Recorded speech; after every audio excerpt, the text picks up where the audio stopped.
Another misconception they bring up is that the majority of the Ummah are Ash'aris, and that somehow this is an evidence of the correctness of Ash'ari thought, because the majority of Muslims are, and the majority of scholars historically were Ash'aris. So what do you have to say about that, Sheikh?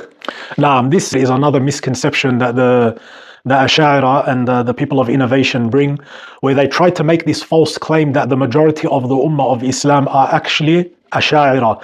And this is something that is actually, it's something which is funny when they make this claim, and it's funny because it's so false. The Ash'ari Aqidah, when you look into the Ash'ari Aqidah, it's actually a Aqidah that is so complex and confusing for that matter. And to attribute this Aqidah to the majority and the vast Muslims, including the layman, you can see the falsehood of this claim. So, for example, the Asha'irah, it is from their Aqidah that they affirm 7 attributes of Allah subhanahu wa ta'ala, and then the remaining attributes of Allah azza wa jal, they misinterpret, they do ta'wil or tafweed or whatever else it is.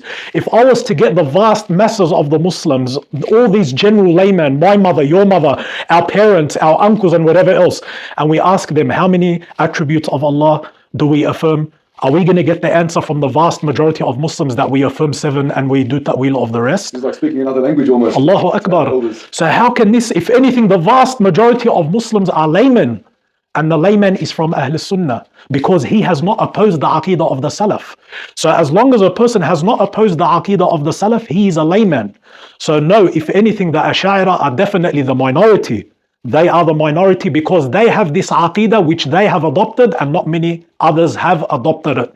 To say that the majority of the Ummah is upon their way, this is falsehood. When we speak to the general Muslims, are they going to agree with the Asha'irah in Asma' wa Sifat? Are they going to agree with them in Iman? Are they going to agree with them in Qadr? So where are they coming up with this false claim? No, we say the vast majority might be the layman, and the layman is from Ahl Sunnah. Anyone that does not oppose the Aqidah of Ahl Sunnah, he is a Sunni and he is from Ahl Sunnah.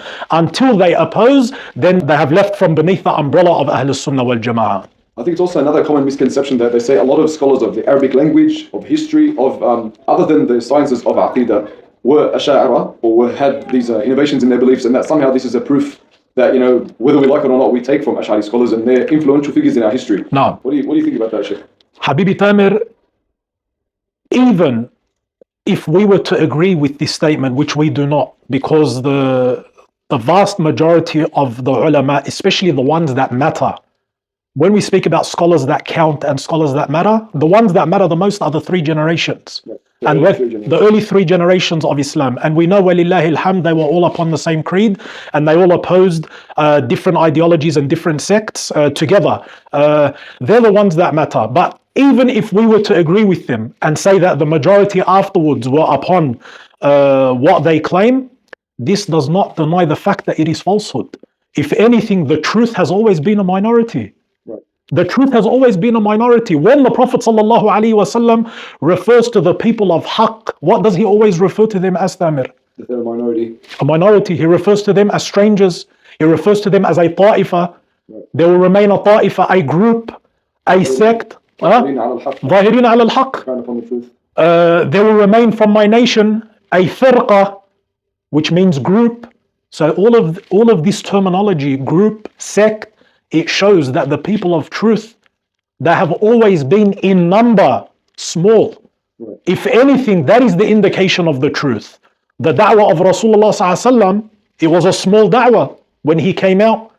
And even Allah Azza wa Jal in the Quran, He says, if you were to follow most of mankind on earth, they will lead you astray. For the truth is never based on numbers.